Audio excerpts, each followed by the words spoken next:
Hi, this is Siofra's Magic Alcove, and I'm Siofra Bradigan. So, um, I was on the internet the other day and chanced upon a conversation that people were having about mirrors and portals and whatnot. So I thought it'd make a good um topic for discussion. One of the things that kind of surprised me were how many people were afraid of mirrors. I was kind of like a bit taken aback. I'm like, what? Why are you afraid of mirrors? And the idea that all mirrors are a portal seems to be part of that issue.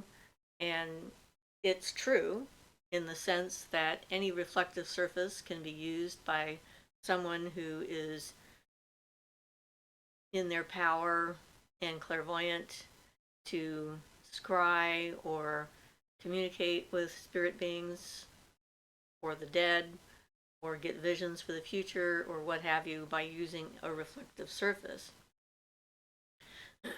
But the warnings and things like that were on this conversation were like, you can't have a mirror in your bedroom. I'm like, that's not true. Certainly, every bedroom I've had has had a mirror in it, pretty much. I used to always have one of those, low bureaus that had the big mirror in it so that you could look at yourself. It made me think about the nature of power and what it means to actually be a witch. To me, at any rate, is that these are things that don't bother me because I'm in charge of my environment and in charge of what happens in my head, or to me or at me or what have you. So it's like I'm assuming that this is mostly inexperience and fear of the unknown. Um, Hollywood movies undoubtedly play a role in that. The idea that you could be sleeping and then a portal could open in your mirror and then things could pop through and start to harass you or frighten you or take over your body or any number of other scenarios that people seem to have latched onto. Um, and that's the thing is that if we choose to allow ourselves to be afraid of things like that, then we give them power. We give away our own power, and we end up with an uncontrolled environment or a place where we have to hide everything. I mean, if reflective surfaces are a problem and windows, one person was afraid to walk by their uncurtained window in the dark because it turns it into a reflective surface. It's like, what is the point of being a witch if that's the case? I mean, really? Um,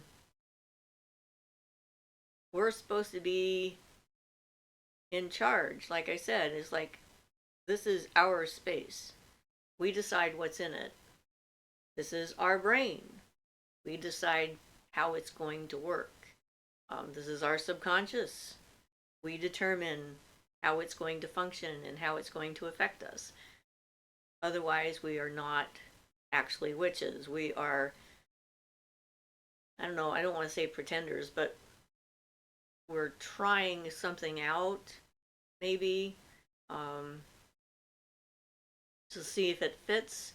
But if you haven't dealt with your unconscious fears and anxieties before you start this path, you are definitely going to have to deal with those things on the path, or you're going to leave the path.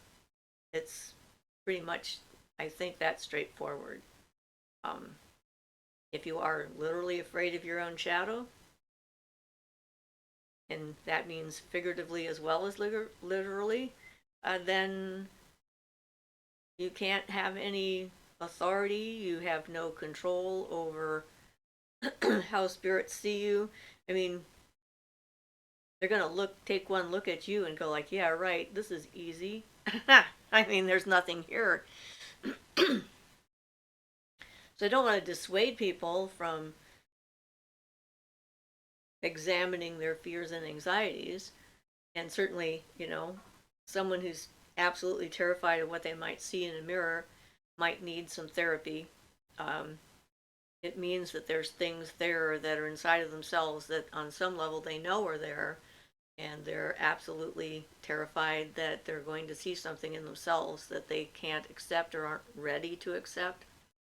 So if you are a beginner witch especially, and you're having those particular kinds of issues, you're afraid to do a spell, you're afraid to contact a deity, you're afraid to talk to a spirit, you're afraid to look in the mirror, um, I definitely recommend some therapy, because if you're going to be an effective witch, you have to start the process of clearing out the junk in your head.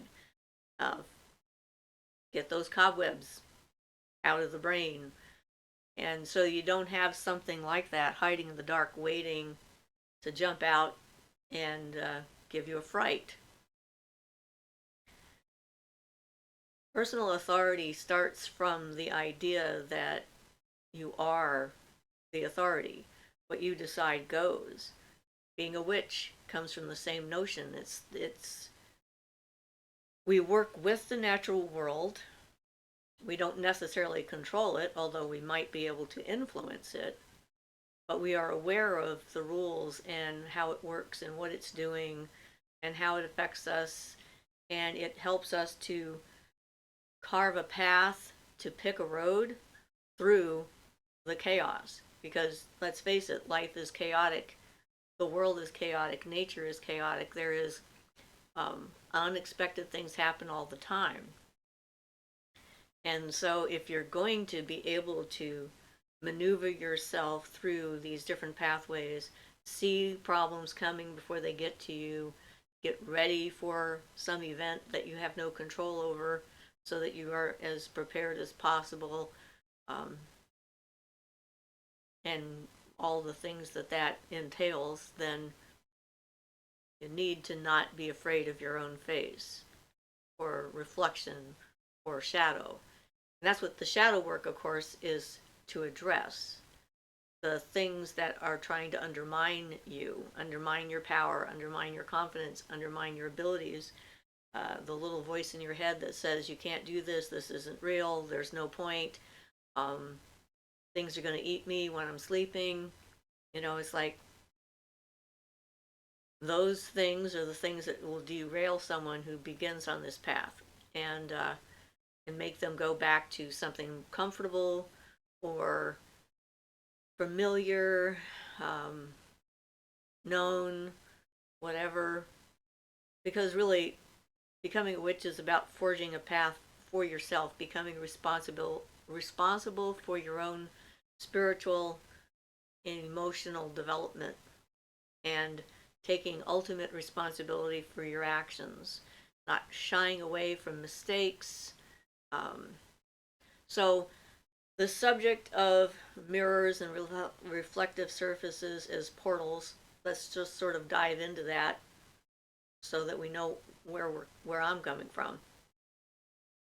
So the idea that a mirror is a portal to another world has to do with the fact that you can see the world behind you reflected in it, but it's not quite the same because it's opposite. And so, there is the notion right there that there is another world behind the mirror that is not quite right. It's sort of like yours, but not really yours, and so forth. And places of transition and change, like dusk and dawn when it comes to the natural world, things that shift slightly like that, are places where we can encounter spirit beings, our subconscious, and use our clairvoyant abilities to see into the future. So using a mirror for scrying, one of the things we've talked about is when you start trying to do mirror gazing, the first thing generally that happens is you're going to see your face change into something you don't recognize, and that is got a shock value to it. That's sort of, I guess you could call that like the first test along the path. If you can't get past that, then it's not for you. But being able to face those uncomfortable visions of who we might be or who we could have been or who we might become, or, what is hiding inside of us that we aren't aware of, is definitely part of the whole process. So it is true in that sense that all mirrors can be portals. They don't all become automatic portals. Most of them just are happy sitting around reflecting the world around them with, no interference and no interaction with us on the other side of the mirror. So it's the stories of mirrors becoming doorways to other worlds are often ghost stories, hauntings, and things like that, where somebody has spent so much time gazing into a mirror, it's sort of become alive, or they died in front of a mirror, and they're still sort of looking at themselves from death, and the mirror is still there, and they're conscious, unconscious, spirit conscious. I'm not sure what to call that. Um, and that can be true. That can happen, but it's not common. There are not a whole bunch of haunted mirrors flying around all over the country or the planet or whatever. Not every mirror you buy is going to become haunted because it takes an effort. It's not like an automatic built-in substance with the practice of making mirrors. Imagine what it'd be like in the factory where they make all those mirrors. Oh, that would be interesting. Anyway, um, so there are simple ways to um, block things from coming through a mirror. In my video on ghost proofing your house, I go through that. It's one of the things, that seems to be important, especially if you're dealing with a paranormal situation, some kind of spirit incursion or infestation or whatever.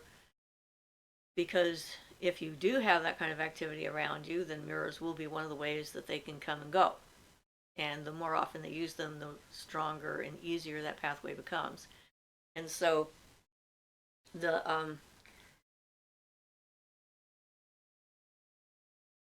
the the earth pentagram, invoking earth pentagram, is basically the typical one that we use in order to seal up a mirror.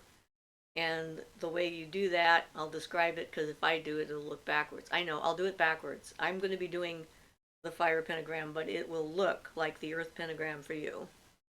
And so you start at the top of the point, you go down to the left corner of the pentagram. That's the earth spot.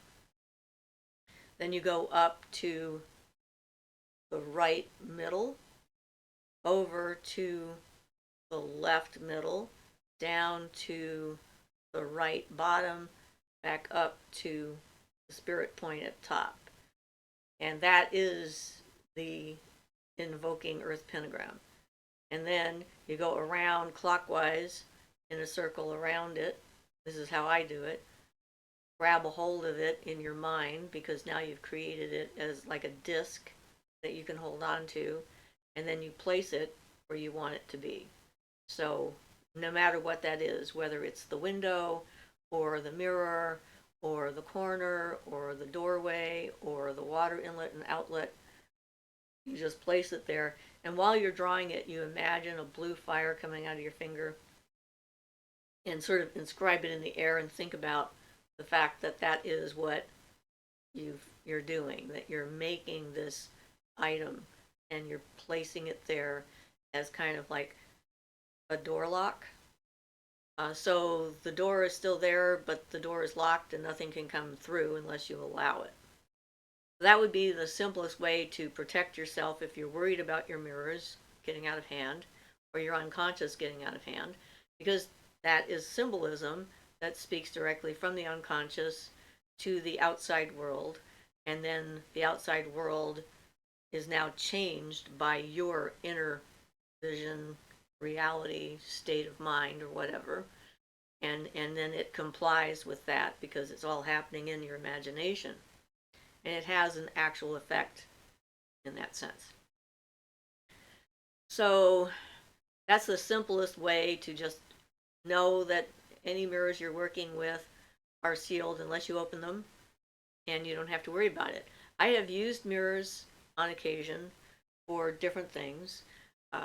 One, I had an incident with a housemate when I lived in Santa Cruz who was sending me all kinds of negative thought forms that were coming from her room, which was right behind the mirror in my bedroom, and coming out of that mirror and into my room and filling my room up. She was angry with me for some slight that I can't remember, and she was just thinking really hard. And me being me, I was getting ready to go to sleep, and when I'm trying to go to sleep, it's kind of an automatic check-in with my spiritual and mental environment, and I noticed all these different thought forms, and I thought, well, that's kind of odd, and so I grounded them out so I could go to sleep, and then they would come back.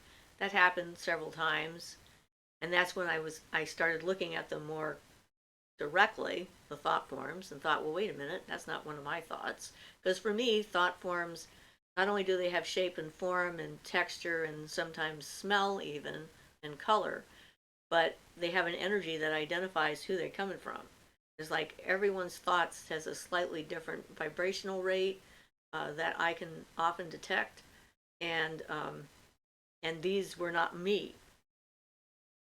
They didn't have my vibration. So then I opened and I started looking around, and I saw them coming out through my mirror. And I'm like, okay. And then I figured out what was happening because we had a slight tiff, and like I knew who was on the other side of that. I'm like, okay. So they're over there thinking really hard at me, and I'm picking it up because I'm me. And I thought, well, that's not okay. I'm not going to let that happen. And I had this small round mirror that I'd bought, like an antique kind of mirror from a used, like a Goodwill type of place, sitting on my dresser. And so I just got out of bed. I picked up my other little mirror, turned it around to face my big mirror, and bounced them all back. It's like, so I used that reflective property of the mirror to make them, they kept on coming through, and then they would bounce right back to her. So then I could go to sleep, and I did. In the morning, she looked like hell. Yeah, it was pretty entertaining, actually, considering she did it all to herself. And I looked at her, and I said, it's not nice to send a bunch of thought forms to somebody in the middle of the night. She says, I know, but I couldn't help myself. I said, did you get any sleep at all? Nope, not a wink. I said, well, I sent them back. She says, I know. And I still couldn't stop myself. Like, okay, that's on you. And so certainly you can use the property of mirrors to do things like that. And I can't remember how I came up with the idea. It might have been a science fiction book, a fantasy book, or something that I read somewhere that mentioned the possibility of doing something like that, or it just came to me, which sometimes that happens. But certainly you can do that. And the things that we do with mirrors, we use them to reflect back energy to others. That's one of the reasons for using the small craft mirrors and putting them in your windows facing out. And then that is specifically what that is for. The idea that someone's sending negative thought forms and energy to you, do you really need to know what they're thinking about you? Probably not, unless they're really good friends, in which case they ought to be able to use their words. And then reflect back negative energy to the person who sent it, not randomly to anybody else, which is what I do with my personal energy shield. I have my shield set up like a moving mirror kind of thing. So it's not there all the time. It's only there if some negative force starts to try and enter into my space, and then my aura turns into a mirror and throws it right back. And this is how we take care of ourselves in the psychic realm as witches or spiritualists or whatever label we are currently using. So it's not that these things can't happen, it's just that they're not as widespread as the media, Hollywood movies and things would like us to think, in all the paranormal TV shows that are out there they're constantly finding doorways to hell everywhere. So I'm like, boy, that's a popular place apparently. Um, they're always going, opening up these things. So it's not that it's not real. It's just that we have ways to deal with that. And if we're going to walk this path, we need to learn ways to deal with that and then to take action, proactive action, to stop those things from happening. So, like the person who's afraid of her window in the dark, I'm not sure what to say. That is just a matter of getting used to the idea of seeing it, or getting a curtain so she doesn't have to look at her reflection when she walks by. I mean, we're very visually oriented as a species, and so fast movements out of the corner of our eyes are often going to make us turn around and startle. We definitely have, although we consider ourselves on the top of the food chain, we are also prey when it comes to actual predators that are out there, and I think that's kind of hardwired into our DNA and into our lizard brain and so forth. So it's not like we're saying you shouldn't have those feelings at all, but you need to understand where they're coming from and why they're there, and then decide what you're going to do about them. Because do you really want to live a life where you're running around afraid to look in any reflective surface for the rest of your life? That seems a little bit extreme to me and pointless. I mean, why bother? Do a different path. Don't open yourself up to this kind of stuff if that is going to negatively impact your entire existence. Um, it doesn't impact mine that way. It's not a negative impact. It's not supposed to be. So, but portals are real. I mean, they do happen. I'm not saying that. So if you're going to deal with portals, like I have different kinds of portals that I've dealt with. Sometimes people, when they're trying to connect and contact the dead or a spirit being or something like that, even if they don't know what they're doing, the act of trying to reach out and communicate in whatever method, whether it's a Ouija board or not, well, in some cases it is, but that's not the issue. Um, they open up that pathway in their brain, and then they open up that pathway in the spirit plane, and then something can come through. And if they don't know how to close it, or they're so fascinated by what's coming through that they kind of keep it open for a long period of time, it sort of gets ingrained in the invisible worlds and sort of becomes a real thing. And then you've got more things that are attracted to it and coming through to see what's up. So, there are thin places on the planet as well where portals are kind of natural that they happen. I don't think it's likely that we can actually travel to a completely different reality as humans through them, but I don't completely dismiss the idea. I would love to experience that myself. It'd be pretty fascinating, and then I could come back and say, yeah, it's real. I had that happen to me. But aside from that, power spots, earth power spots are sort of a natural kind of portal. They're not so much a portal to another realm as they are like a energetic, vibrating energy that can affect us directly. And we can feel those coming. I mean, if you're walking around in the woods and you suddenly have an experience where you're feeling extremely heavy, your legs don't want to work, you're tired, and you feel like you're going through kind of a molasses in the air, you're approaching a power spot. That's kind of its natural protection, I think, to keep the unwary and uninitiated or whatever from arriving and maybe being adversely affected, because those kinds of energy centers amplify wherever you're at. So if you ended up on a power spot when you were going through a panic attack, or were afraid of something, anything, or what have you, or really full of rage, it doesn't matter what the feeling is. If it was a negative thing, it will amplify that. If you arrive there in a state of calm, relaxed openness, curiosity, being in yourself and at one with yourself and peaceful, it'll amplify that. So it's just really basically an amplifier. And because of that, though, it can help you see things, encounter nature spirits. I've met a bunch of different nature spirits when I've happened upon something like that.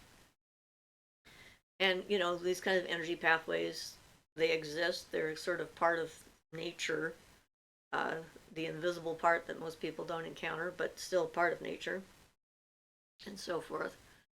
Um, so, and then there are events that create portals, like a death is when somebody dies, especially a person, but an animal as well.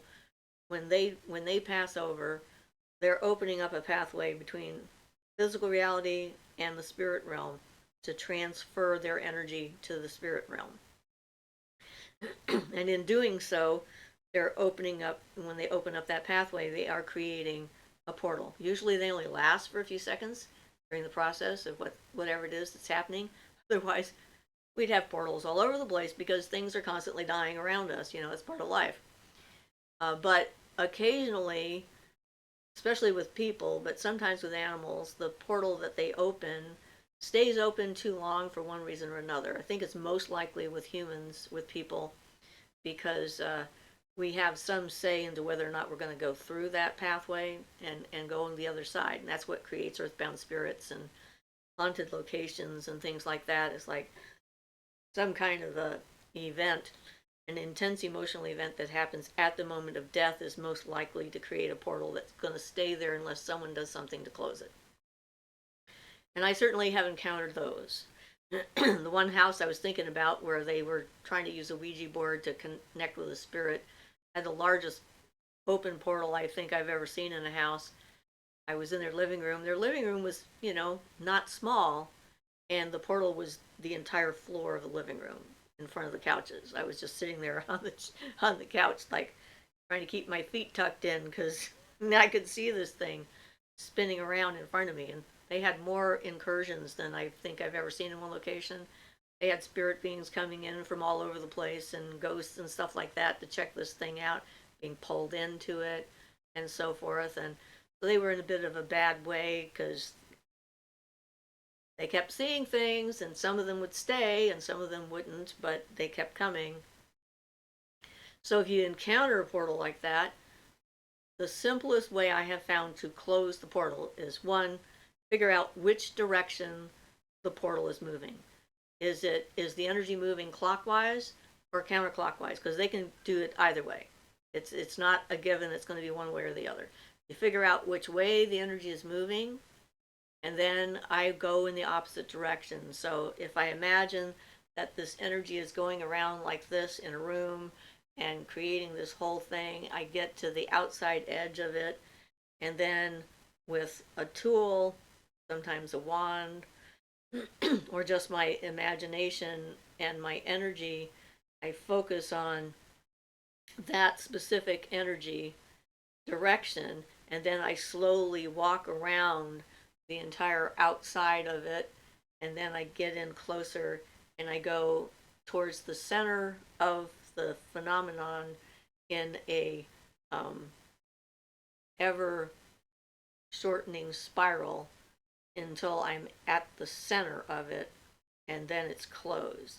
It's kind of like taking a knot in whatever you have, and you have to like push the knot together to loosen it, and then you can undo the knot. This is sort of like that energetically, is like I am undoing this knot and unwinding this energy so that it no longer is infringing upon the real world or the physical world.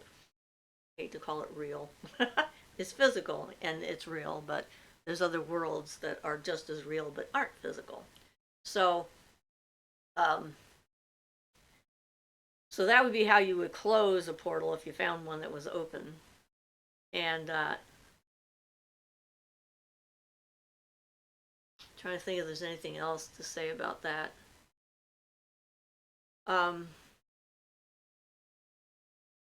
Some of them might just be natural and stay there. They're like with the power spots.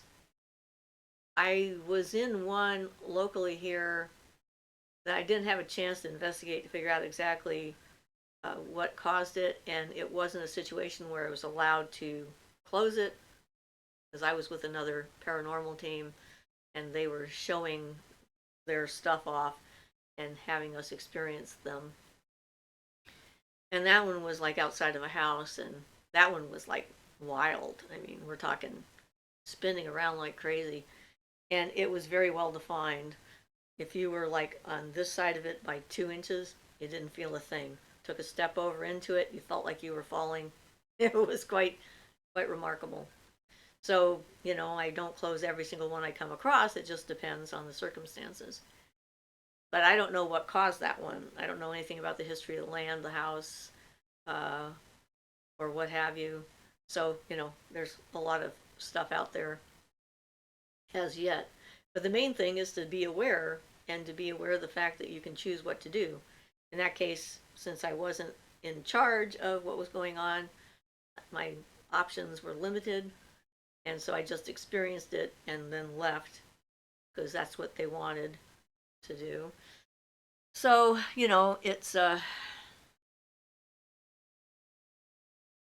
if you're going to like do scrying, I did a whole video on divination and scrying and explain some of the things that you can see in a mirror. So if you want to know more about exactly how that works, you can watch that video because, it's like it's that particular topic is what it's about.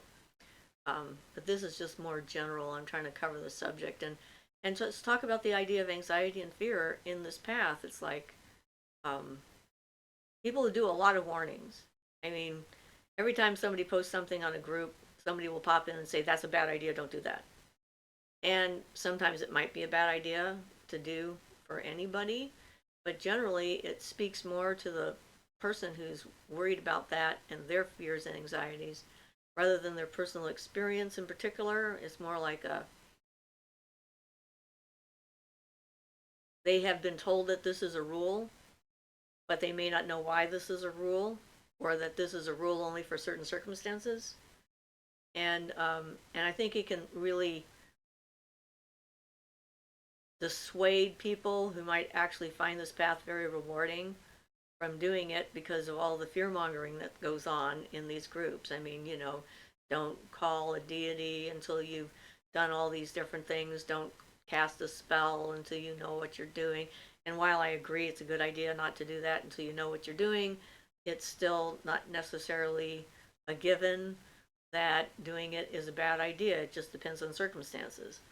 I was trying to think, like, what was the very first spell I ever did? And I know I usually talk about the broom, but I think that there were others before that because that was the first one where I was really cognizant of the fact that I was doing a spell when I put the broom in the room to get rid of that person. But before that, I was doing lots of other things. I was doing magic all the time. I just did not consider that that's what I was doing. I mean, it was just an automatic response to circumstances.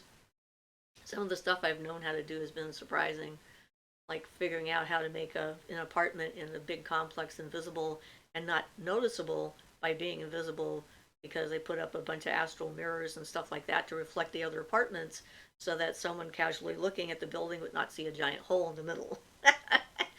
That kind of stuff.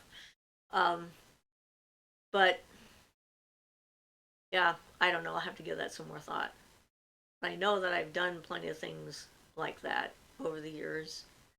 And and for me, spell work is need driven. It's not something I just do because it's fun to experiment, but I do it because something needs work.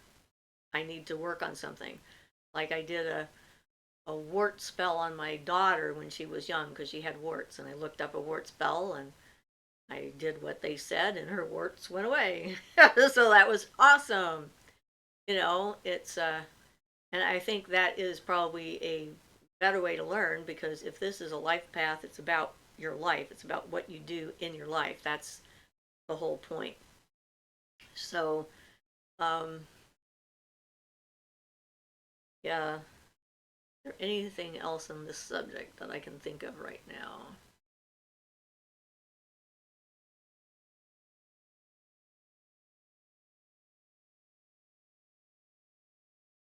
Not that it's coming to mind. So you guys come up with something and ask me questions about it. That'll help me focus. But the main point of this is you don't have to be afraid of everything. And if you are afraid of everything, you need to do something about it. It's like therapy, shadow work, facing your fears, looking into the dark, um, learning more, becoming, getting more education or knowledge and experience under your belt so that you know what is likely to happen and that kind of thing. So, yeah. So I'll leave it with that. And